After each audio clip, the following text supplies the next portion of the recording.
चलिए welcome back students on my YouTube channel. आज Hindi medium वालों के लिए मैं वीडियो लेके आया हूँ परिमेय संख्या के बारे में।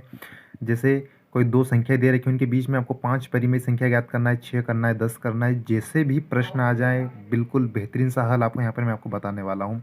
एक शानदार ट्रिक बताने वाला हूँ यहाँ पर आपको कैसे करना है। जो बुक में आपको दी गई है वो भी आप यूज़ कर सकते हैं। मैं अभी बुक वाली बता रहा हूँ। इसके अलावा भी हमारे पास ऑप्शन है, बहुत सारे ऑप्शन है। क्योंकि दो संख्याओं के बीच में कितनी परिमेय संख्या होती है पहले आपको ये पता होना चाहिए। तो लगभग लगभग होती है इनफाइनाइट, यानी अनंत परिमेय संख्या होती है। कितनी भी परिमेय संख्या आप लिख सकते हैं। जरूरी नहीं कि जो किताब में आपको उत्तर दिया गया हो वही आपका सही हो, आप दूसरी भी परिमेय संख्या ज्ञात कर सकते हैं। तो मैं आपको यहाँ पर दिखाने वाला हूँ हल दो यानी दो तरह से आप कर सकते हैं। एक किताब वाला तरीका और एक होता है जो हम डायरेक्ट कर सकते हैं, जिसमें आपको गुणा करने में दिक्कत ना हो। चलिए सबसे पहले करना क्या है आपको, देखिए यहाँ पर संख्या कितनी ज्ञात करना है। परिमेय संख्या आपको ज्ञात करना है 5। जो किताब में आपको दे रखा है वो मैं आपको तरीका बताने वाला हूँ। 5 परिमेय संख्या ज्ञात करना है तो आपको 5 में सबसे पहले जोड़ देना है, 1 जोड़ देना है। 5 + 1 हो जाएगा आपका 6 हो जाएगा। ये बुक का तरीका है। क्या होता है, क्यों ऐसा बता रहा हूँ मैं आपको, इसका क्या कारण है कि क्यों जोड़ते हैं तो मैं आपको बताता हूँ। क्योंकि हमें 5 परिमेय संख्या ज्ञात करना है तो हमें बीच में अगर ज्ञात करना है तो हमें 6 का गुणा करना पड़ेगा, जब जाके 5 नंबर हमारे मिलने वाले हैं।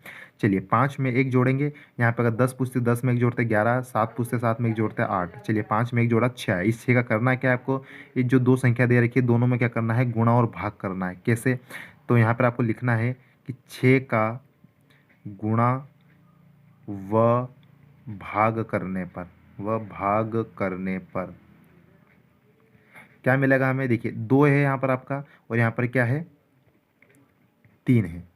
इसमें क्या करना है, 6 का गुणा अगर हम कर रहे हैं तो नीचे 6 का भाग करना पड़ेगा। क्यों, अगर मन से गुणा कर रहे हैं तो भाग देना है, क्योंकि 6 से 6 कट जाएगा तो वापस 2 बच जाएगा हमारा।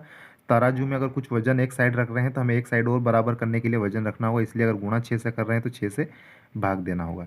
चलिए 6 से गुणा करना है, 2 का 6 में गुणा करेंगे कितना आएगा 12 बट्टे में क्या है 6 है।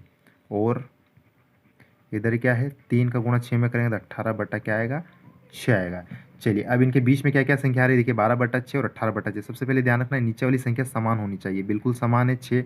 अब ऊपर वाली संख्या क्या है 12 और 18, इनके बीच में क्या क्या आ रहा है, 12 और 18 के बीच में क्या आता है तो 13 आता है। तो 13/6, एक आता है 14/6, एक आता है 15/6, एक आता है 16/6 और एक आता है 17/6। देखिए 1 2 3 4 5, 5 बराबर परिमेय संख्या हमारी हो चुकी है। हमारा राइट आंसर है। चलिए हल नंबर 2 मैं आपको मन से बता देता हूँ, अगर आपको कुछ ना आए तो करना क्या है।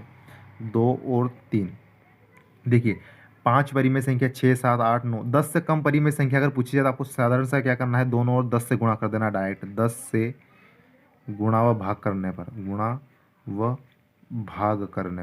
भाग करने पर क्या होगा, 10 से गुणा व भाग करेंगे तो 10/10 और इधर आ जाएगा। 3 से गुणा भाग करेंगे तो 3 गुणा 10/10। चलिए गुणा कर, 2 का गुणा 10 में करेंगे कितना आएगा 20/10 और 3 का गुणा 10 में 30/10। देखिए नीचे की संख्या समान है, बिल्कुल समान है। अब इनके बीच में कितनी संख्या है, जिसमें 20 और 30 के बीच में क्या है 21/10 है।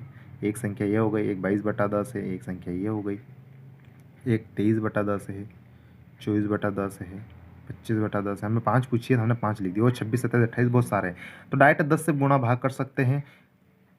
इसमें क्या होगा, आपको कुछ संख्या ज़्यादा ही मिल जाएगी बीच में। तो आंसर ये भी सही है, ये भी सही है। क्यों, मैंने बोला आपको दो संख्या के बीच में अनंत परिमेय संख्या होती है, तो आप कोई सी भी परिमेय संख्या यूज़ कर सकते हैं। जरूरी नहीं कि जो किताब में दे रखी वही।